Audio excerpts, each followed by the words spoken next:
कई बार दोस्तों हम लोन तो ले लेते हैं और उसकी ईएमआई में कुछ डिले भी हो जाता है या हम लोन रीपे करने में डिफ़ॉल्ट कर जाते हैं। उस समय क्या होता है, हमारा डिफ़ॉल्टर लिस्ट में नाम आ जाता है और हम बड़े पैनिक हो जाते हैं। ना मुझे ये पता कि मुझे बैंक वाले से क्या बात करने जाके, ना मुझे ये पता कि बैंक वाला मुझसे क्या कहेगा अगर मैं डिफ़ॉल्टर हो गया हूँ। अगर चवन्नी छाप मेरे गेट पर आ गए हैं, ठकठका रहे हैं, मुझे धमकी दे रहे हैं, तब मुझे क्या करना है मुझे ये नहीं पता। बैंक से कोई चिट्ठी आएगी उसका क्या जवाब दूं मुझे ये नहीं पता। तो आज मैं आपको 5 बड़े इंपॉर्टेंट राइट्स बता रहा हूं जो एक डिफॉल्टर के होते हैं। भले ही आपने लोन ले लिया है, आपने डिफॉल्ट कर दिया है, लेकिन फिर भी आपको ये राइट मिलते हैं एक्ट के हिसाब से। कोई भी चवन्नी चाप अठन्नी चाप जो आते हैं, छोला छाप आपको परेशान करते हैं, इन राइट्स का अगर आपको पता होगा तो आपको बिल्कुल ही परेशान नहीं करेंगे। बड़े इंपॉर्टेंट पॉइंट हैं, आखिर तक पांचों पॉइंट जरूर देखने हैं। पहला पॉइंट दोस्तों है आपके पास राइट टू नोटिस। भाई ऐसा नहीं है आपने ईएमआई नहीं दी, बैंक वाले ने फोन कर दिया, अरे आपका लोन जब्त कर रहा हूं मैं ये कर दूंगा, मैं वो कर दूंगा, तूने लोन ले लिया, तू डिफॉल्टर है, तू चोर है, तूने लोन लेके भाग गया। इस तरह का कुछ भी नहीं बोलेगा। आपको सबसे पहले एक नोटिस देगा। क्या प्रोसीजर है नोटिस का वो समझाता हूं। अगर आपकी जो ईएमआई है, सबसे पहले आप ये समझ लीजिए कि डिफॉल्टर कब माना जाएगा। आप ईएमआई देने में डिफॉल्ट हो गए तो बैंक वाला एक्शन कब लेगा, आपके पास टाइम कितना है। अगर आप ईएमआई देने में लेट हो गए 90 दिन से ज़्यादा, यानी कि जिस डेट की आपकी ईएमआई की डेट थी 90 दिन से ज़्यादा हो गए, तो आपका अकाउंट फिर एनपी हो जाता है, नॉन परफॉर्मिंग असेट्स। यानी कि जो बैंकिंग का सिस्टम है, उनका जो सॉफ्टवेयर है, वो अपना आप आपको एनपीए कैटेगरी में डाल देगा। यानी कि अब आप पे रिकवरी शुरू होने वाली है। बैंक मैनेजर के पास इंफॉर्मेशन चली गई है। बैंक मैनेजर क्या करेगा, आपको 60 दिन का नोटिस देगा। 60 दिन दोस्तों बहुत ज़्यादा है, बहुत ज़्यादा, कि भैया अब क्या एक्ट है दोस्तों वो, वैसे तो सरप्राइज एक्ट है, मैं इसको सरफिर एक्ट बोलता हूं। इस एक्ट के तहत आपको 60 दिन का टाइम मिला जाता है। उसमें लिखा होता है आपका ये लोन अकाउंट नंबर है, आपने इसमें डिफॉल्ट कर दिया है, आपको क्या कहना है, इसकी वजह क्या है, और आप कुछ सजेशन देना चाहते हो आप बताइए, आके डिस्कस करिए, हमसे मिलिए। तो 60 दिन मिल गए, यानी कि आपके पास टाइम कितना हुआ, 90 दिन तो ईएमआई में डिले हो गई, उसके बाद 60 दिन और। अगर 60 दिन तक आपने कुछ लोन रीपे नहीं करा, उसके बाद दोस्तों आप फेल हो गए हैं, तो 30 दिन और मिलते हैं।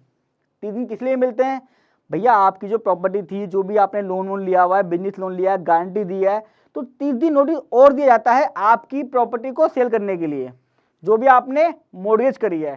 तो दोस्तों पहला जो पॉइंट है वो है आपके पास राइट टू नोटिस। अगर बैंक वाले ने आपको नोटिस नहीं भेजा है तो पूरी प्रोसीडिंग जो भी चीजें हैं सब फेल हो जाती हैं। कोर्ट में जाके आप बैंक के ऊपर केस भी कर सकते हो और पैसा भी मिलेगा आपको।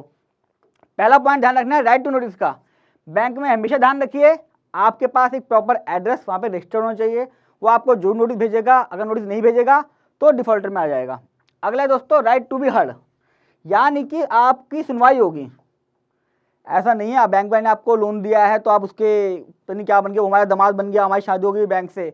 आपको प्रॉपर बातचीत के लिए बुलाएगा, डिस्कस करेगा बैंक वाला कि भैया डिफॉल्टर हो गए हो, क्या करना है क्या नहीं करना है। राइट टू हर्ड यानी कि आपकी सुनवाई होगी, आपका सुना जाना भी जरूरी है। वो 60 दिन का नोटिस तो ठीक है, लेकिन सुना भी जाएगा। कैसे वो समझाता हूँ।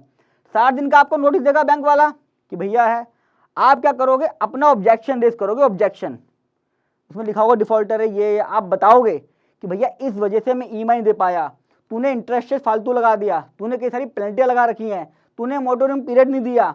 बहुत सारे फैक्ट हो सकते हैं किसी भी वजह से, या आपका बिजनेस नहीं चल रहा, या वहां लॉकडाउन लग गया, जो भी वजह है आप ऑब्जेक्शन पे करेंगे बहुत तरीके से। बैंक वाले को 7 दिन के अंदर, ये देखिए 7 दिन के अंदर उसका रिप्लाई करना मैंडेटरी है। यानी कि आपने लिखा है सब चीजें जो मैंने फैक्ट बताए, उसके बाद आप रिप्लाई करेंगे।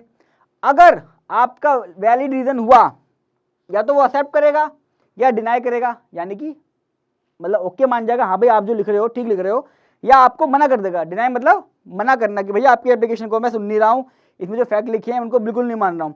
और इसका भी एक वैलिड रीजन देगा, ये नहीं लिखेगा भाई तू तो गयो अब कुछ ना हो सके। प्रॉपर लिखेगा कि आपने जो रिप्लाई करा है उसकी वजह ये है, मैं इसको रिजेक्ट कर रहा हूँ, मैं रिकवरी स्टार्ट करूंगा, और ये उसकी रीजन है। प्रॉपर रीजन लिखेगा, ये आपके पास होने चाहिए। हो सकता है आपको मेल ना करे, होता है आपको कोरियर ना करे, वहां जाके लिखवाए, तो ध्यान रखना है ये प्रोसीजर रहेगा। पहला पॉइंट हो गया नोटिस कर देने का। दूसरा, आपकी पर्सनल हियरिंग और सुनवाई बैंक में जाके। बैंक में जाके मतलब मेल भी कर सकता है, वैसे भी कर सकता है, आपको लेटर लिख दे, आप लेटर के थ्रू रिप्लाई दे दो। तीसरा पॉइंट, जो एज ए डिफॉल्टर होल्डर जो है उनके जो राइट्स है, क्या राइट्स है? फेयर वैल्यू का। किसकी फेयर वैल्यू? प्रॉपर्टी की।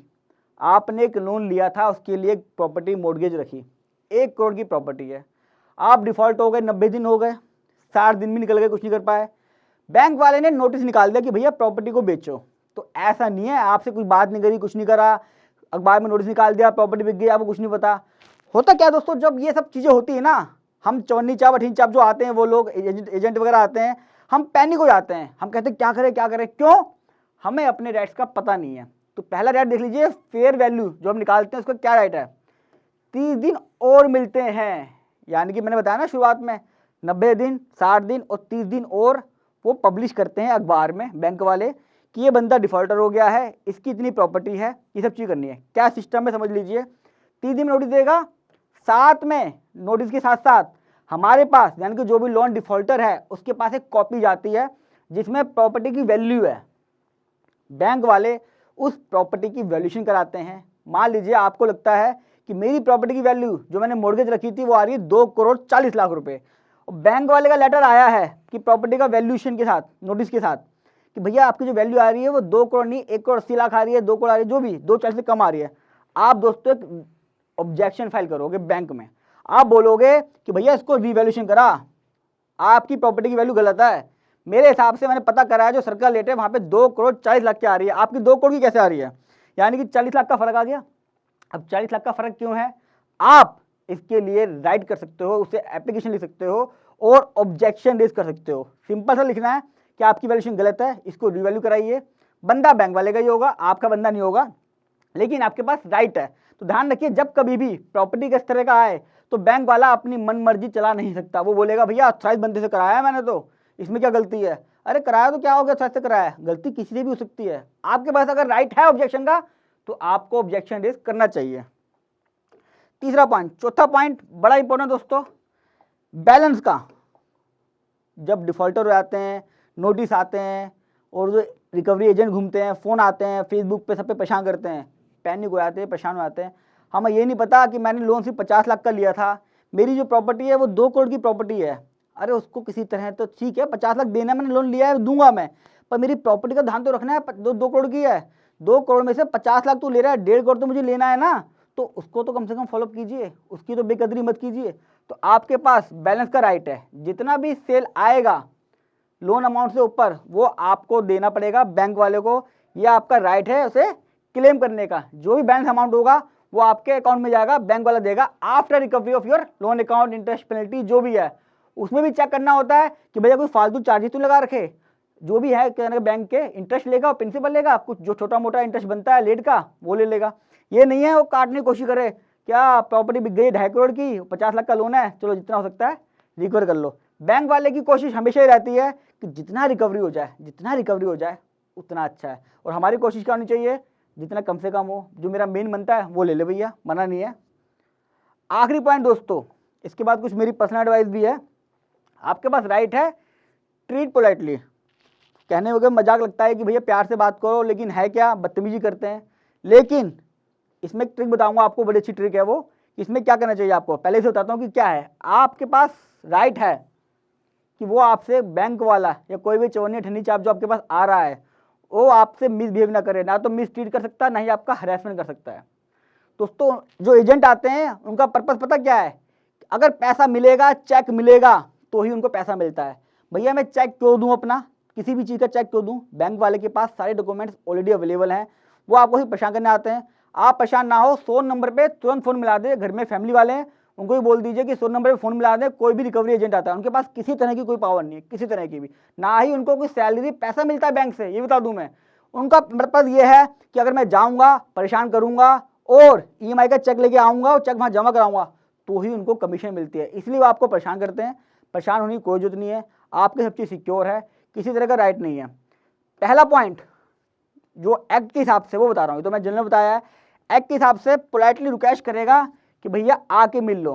बैंक वाला ये नहीं बोलेगा अरे भाई तेरा लोन खराब हो गया, कल फटाफट आ जाइए सुबह सुबह, मैं बता रहा हूँ मैं, ऐसे नहीं करेगा। प्यार से बात करेगा कि सर आपका डिफॉल्टर हो गया है, NP में अकाउंट आ गया है, एक बार आप आके मेरे से मिल लीजिए, डिस्कस कर लेते हैं आपको क्या क्या प्रॉब्लम आ रही है। टाइम के हिसाब से आप बोलो कल नहीं, मैं अगले हफ्ते आऊँगा, ठीक है सर अगले हफ्ते आ जाएगा। ये नहीं बोलेगा कल ही आना भाई, मुझे नहीं पता, मेरे को प्रेशर आ रहा है, तू डिफॉल्टर हो गया, तू चोर है, ऐसा कुछ नहीं कर सकता वो। टाइमिंग सुबह 7 से शाम के 7 बजे तक की है, ऐसा नहीं है 10 बजे भी आ रहा है, कभी भी आ रहा है, रात को भी आ रहा है, परेशान कर रहे हैं, ऐसा कोई नहीं कर सकता, कोई भी चरनी चाव अठनी चाव नहीं कर सकता, ना ही बैंक कर सकता। आपको और आपकी फैमिली को अच्छे तरीके से करना है, कोई भी गाली गलौज नहीं कर सकता, वो ऑफेंस है। फिर कह रहा हूँ 100 नंबर पे तुरंत फ़ोन कर देना, उसको कोई कमीशन कुछ नहीं मिलता जब तक आपसे चेक न ले जाए। और चेक दूंगा क्यों, बैंक वाला जब लोन सैंक्शन करता है ब्लैंक चेक लेके जाता है, उसको बोल देना और 2 थप्पड़ ही मार देना मेरी तरफ से।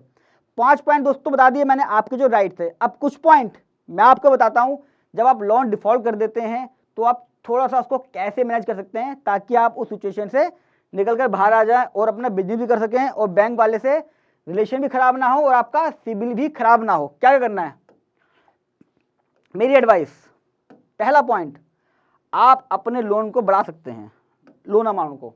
यानी कि मेरा डिफॉल्टर हो गया, 6 महीने की ईएमआई पे नहीं करी, ऐड हो गया मेरा, बात करिए बैंक से आके कि सर आप मेरा लोन का टेन्योर बढ़ा दीजिए, जो इंटरेस्ट पेनल्टी है वो सब बढ़ा दीजिए, मैं इसको रिस्ट्रक्चरिंग करना चाहता हूँ। उसको बोलते हैं रिस्ट्रक्चरिंग, या इक्विटी वगैरह भी बड़े ग्रुप में क्या करते हैं हम लोग, उसमें इक्विटी में कन्वर्ट करा देते हैं, तो आप वो भी करा सकते हो, रिस्ट्रक्चर बता दिया। तीसरा, आप अपने अनसिक्योर लोन को सिक्योर लोन में कन्वर्ट कर सकते हैं। एक तो आपको इंटरेस्ट रेट अच्छा मिल जाएगा जब आपका अनसिक्योर से सिक्योर हो गया। शुरुआत में कई बार हम लोन लेते हैं, हमारे पास सिक्योरिटी नहीं होती, पर कई 1-2 साल बाद मेरे पास सिक्योरिटी आती है तो मैं दे सकता हूँ। उसमें बैंक थोड़ा बहुत कन्विंस हो जाता है, इंटरेस्ट रेट के साथ साथ आपको परेशान नहीं करना पड़ेगा ज़्यादा। अब यहाँ पे 2 केस है दोस्तों, या तो मेरा लोन अनसिक्योर होगा, अगर अनसिक्योर है तो फिर तो बात ही खत्म है, बैंक वाले को रिकवरी बनती नहीं है, जो करेगा करता रहे, कोई इस पर डालेगा, परेशान करने वाली बात नहीं है। अगर मेरा लोन सिक्योर है तो भैया इसमें परेशान करने वाली बात ही क्या है, तेरे पास प्रॉपर्टी पड़ी तो है, मैं डिफॉल्टर हूँ, मुझे हैरेस क्यों करेगा, प्रॉपर्टी बेच के पैसा ले लेगा। दोनों केसों में किसी भी सिचुएशन में मिसट्रीट, मिसबिहेवियर, हैरेसमेंट और अब्यूजिंग नहीं होगा। एक सबसे इंपॉर्टेंट बात दोस्तों ये वाला, ईएमआई जरूर पे करें। आपकी ईएमआई 25,000 रुपये महीना थी, आप नहीं दे पा रहे हो, कितनी दे सकते हो, 5,000 दे सकते हो, तो कम से कम 5,000 तो पे करो। एक रिलेशन तो बने बैंक से कि हाँ भैया जितनी मेरी कैपेसिटी थी मैं दे रहा हूँ, मिनिमम ईएमआई मैं इतनी पे कर सकता हूँ। बैंक वाले को लेटर लिख के बताएं, बैंक वाले से अप्रूवल लें और कम से कम मिनिमम ईएमआई जितनी दे सकते हो वो दो, ताकि आपका सिबिल स्कोर इफेक्ट ना हो ज़्यादा। एक सबसे इंपॉर्टेंट पॉइंट, उससे भी ज़्यादा अपने बैंक मैनेजर से कॉन्टैक्ट करें। मैंने खुद नोटिस करा है, जब कभी डिफॉल्टर हो जाते हैं बैंक मैनेजर से बचते फिरते हैं, छुपते फिरते हैं, फ़ोन उठाते हैं। भैया ये सोल्यूशन नहीं है, सोल्यूशन वही है, आप बैंक मैनेजर के पास जाओ, उससे डिस्कस करो ये प्रॉब्लम है, 5-6 सोल्यूशन कम से कम जो मैंने बताया, उसके अलावा भी वो भी बता देगा। भागना सोल्यूशन नहीं है, इन चीज़ों का हमें ध्यान रखना है। और इन चीज़ों को ध्यान रख के दोस्तों हम अपने लोन डिफॉल्टर से, सिबिल स्कोर कम होने से और परेशान होने से, हरेसमेंट होने से, इन सब चीज़ों से बच जाएंगे अगर इन 5 पॉइंटों को प्लस में जो मैंने एडवाइस दी है उनका अगर ध्यान रखा तो। आशा करता हूं दोस्तों आपको वीडियो में मज़ा आया होगा। अगर अच्छी लगी हो तो चैनल को सब्सक्राइब करने के साथ साथ वीडियो को लाइक कर दीजिएगा। और इससे जुड़ी हुई अगर आपकी कोई भी क्वेरी है आप मेरे से कमेंट बॉक्स में पूछ लीजिएगा। किसी टॉपिक पे चाहता हूँ वीडियो बनाऊँ, वो भी आप मेरे से कमेंट बॉक्स में पूछ सकते हैं। और दोस्तों मैं देखा है लोन डिफॉल्टर बहुत जल्दी पैनिक हो जाता है, उसको अपने राइट नहीं पता, तो जितना ज़्यादा हो सके लोगों में शेयर कीजिएगा अपने फेसबुक पे, व्हाट्सएप पे, ताकि कम से कम लोगों को पता चल सके कि भैया एज ए लोन डिफॉल्टर मेरे राइट क्या है। मैंने कुछ जघन्य अपराध नहीं कर दिया अगर लोन नहीं दे पाया, मेरी मजबूरी रही होगी। उस मजबूरी को हमें लोगों तक पहुंचाना है, हमें बैंक तक पहुंचाना है, ताकि बैंक वाला भी इस चीज़ को समझ सके, उसको भी अपना स्कोर बढ़ाना है और आपको भी अपना सिविल स्कोर बढ़ाना है। तो दोस्तों इन चीज़ों को ध्यान रख के हम अपने लोन को मैनेज कर सकते हैं। जल्दी मिलूंगा एक अच्छी वीडियो के साथ, तब तक के लिए नमस्कार।